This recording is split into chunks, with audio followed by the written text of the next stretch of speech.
Hello, ഇന്നത്തേത് ഒരു family get together video ആണ്. എൻ്റെ വാപ്പൻ്റെ വീട്ടിൽ തറവാട്ടിൽ ഇപ്പോൾ ഇവിടെ ഉള്ള ആൾക്കാരെല്ലാവരും കൂടെ കൂടിയതാണ്. ഇതിലേക്ക് കുറേ ആൾക്കാർ ഇനിയും വരാത്തതും ഗൾഫിലുള്ള ആൾക്കാരൊക്കെ ഉണ്ട്, നാട്ടിലുണ്ടായിട്ടും വരാൻ പറ്റാത്ത ആൾക്കാരും ഉണ്ട്. അപ്പോൾ ഇവൻ ഈ ഓടുന്നത് എന്തുകൊണ്ടാണെന്നറിയോ? അവൻ്റെ സ്കൂളിലത്തെ പെൺകുട്ടികളൊക്കെ എൻ്റെ അതിൽ കണ്ടാൽ പിന്നെ നാണം കെടുത്തുമെന്ന് പറഞ്ഞിട്ട് മുഖം ഒളിപ്പിച്ച് വെച്ച് ഓടുക കേട്ടോ. ഞാനാണെങ്കിൽ അങ്ങനെ ആയാൽ പറ്റൂലല്ലോ, എന്നാൽ പിന്നെ ഓൻ്റെ വീഡിയോ എടുത്തിട്ട് തന്നെ ബാക്കി കാര്യമൊന്നും പറഞ്ഞ് ഓൻ്റെ പിന്നാലെ നടക്കുക. അങ്ങനെ ഫുഡ് കഴിക്കാനായി മന്തിയും ബീഫ് വരട്ടിയതൊക്കെ ആയിരുന്നു ഫുഡ്. അപ്പോൾ എല്ലാവരും കൂടെ ഡൈനിങ് ഹാളിലിരുന്ന് ഉള്ള സ്ഥലത്തിരുന്നിട്ട് പെട്ടെന്നുണ്ടായ ഒരു പരിപാടിയാണ്. അതുകൊണ്ട് നമുക്ക് കൂടുതൽ പ്രിപ്പറേഷൻസ് ഒന്നും ചെയ്യാൻ പറ്റിയില്ലേനു. ഫുഡ് ഉണ്ടാക്കുക എല്ലാം പ്ലാൻ ചെയ്ത് വെച്ചാൽ ശനിയാഴ്ച രാവിലെയാണ് നമ്മൾ പ്ലാൻ ചെയ്യുന്നത് തന്നെ. അപ്പം അന്ന് ഞങ്ങൾക്ക് വേറൊരു ഫാമിലി മീറ്റ് ഉണ്ടായിരുന്നു. അതായത് എൻ്റെ ഉമ്മൻ്റെ ഫാമിലിയിലുള്ള വലിയ ഫാമിലിയാണ്, ആ ഒരു കുടുംബസംഘം ഉണ്ടായിരുന്നു. അപ്പോൾ അതിന് വേണ്ടിയിട്ട് എല്ലാവരും എൻ്റെ വീട്ടിലുണ്ടായിരുന്നു.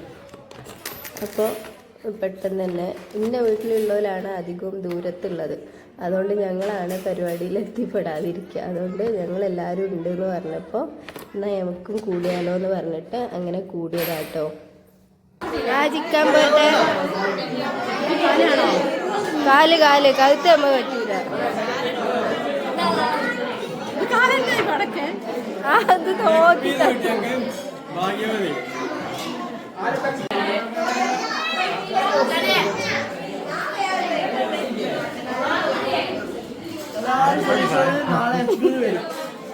യൂട്യൂബ് ഓൾസോ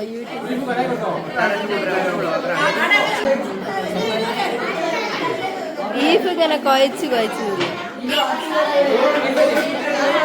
ഫോട്ടോഷൂട്ട് കഴിഞ്ഞെങ്കിൽ ഇവിടെ വന്ന് എനിക്ക് ഓടുവാ.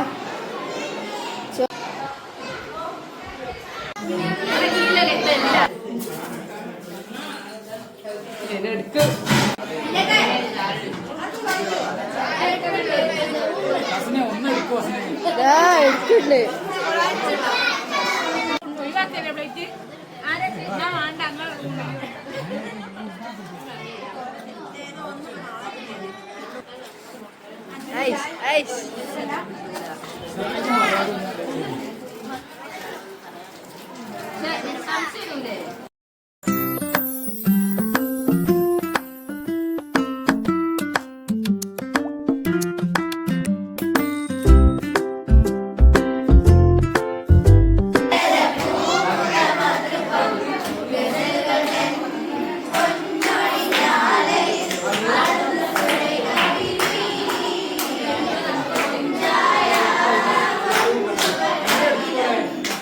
വരട്ടെ.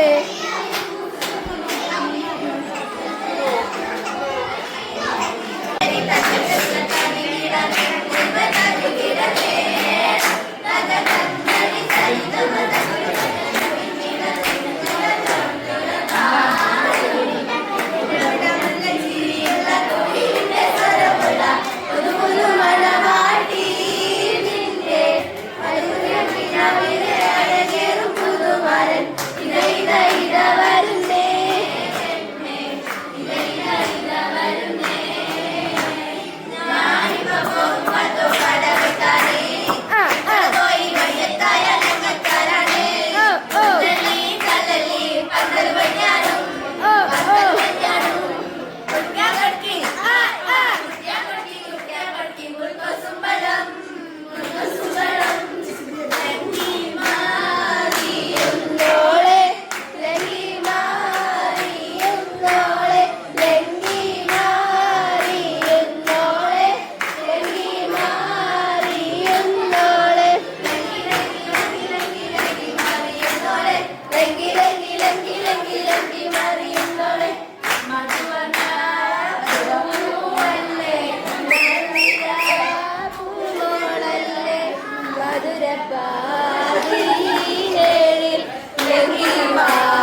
പരിപാടിയൊക്കെ കഴിഞ്ഞ് പോകാൻ ഇറങ്ങിയപ്പോൾ ഒരാൾ ബുള്ളറ്റുമല അങ്ങനെ വരുന്നുണ്ട് കേട്ടോ.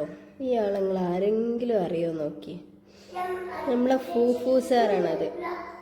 ഫൂഫു സാർ അങ്ങനെ എവിടെ എത്തിന്ന് വിചാരിക്കണ്ടോ? എൻ്റെ ആങ്ങളായിട്ട് വരും കേട്ടോ. ചാപ്പൻ്റെ മോനാണ്. അന്നെ ഫസ്റ്റ് എന്നെ കാണിക്കണോ? നല്ല റീച്ച് കിട്ടുള്ളൂ. ഇവിടെ റൂഹി ഒരു യോ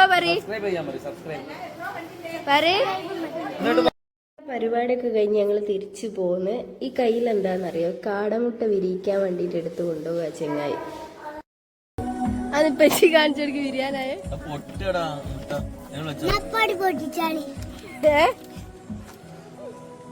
ബൈ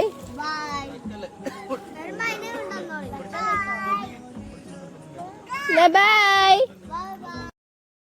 ആ കാടമുട്ട എന്താ സംഭവം എന്നറിയോ? M4 ടെക്കിൻ്റെ വീഡിയോയിൽ കാടമുട്ടയൊക്കെ വിരിയിക്കുന്നതുണ്ടല്ലോ, അത് കണ്ടിട്ട് പൊരിക്കാൻ വാങ്ങി കൊണ്ടുവന്നതിന് ഒന്നെടുത്ത് വെച്ചതാ.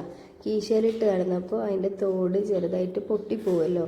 ആ പൊട്ടിയത് കണ്ടിട്ട് ഓൻ വിചാരിച്ചത് വിരിഞ്ഞ് വരികയാണെന്ന് കരുതിയിട്ട് ഒരു കവറിലിട്ട് കൊണ്ട് നടക്കുകയും ആരും കാണാതെ കീശയിൽ എന്തോ ഭാഗ്യത്തിനത് പൊട്ടി ഇതിലാവാതെ. പാൻറ്റിലായാലും ഭയങ്കര സ്മെല്ലായിരിക്കുമല്ലേ. അങ്ങനെ ഞങ്ങൾ പരിപാടിയൊക്കെ കഴിഞ്ഞ് തിരിച്ച് നാദാപുരത്തേക്ക് പോവാട്ടോ. രാത്രി 10 മണി കഴിഞ്ഞിട്ടുണ്ട് വീട്ടിൽ നിന്ന് ഇറങ്ങുമ്പോൾ. സാധനങ്ങളൊക്കെ പാക്ക് ചെയ്ത് ഇറങ്ങുമ്പോൾ 10:15 ആയിന്. തിരിച്ച് ഞങ്ങൾ നാദാപുരം എത്തിയത് 12:30 ആയിട്ടുണ്ട്.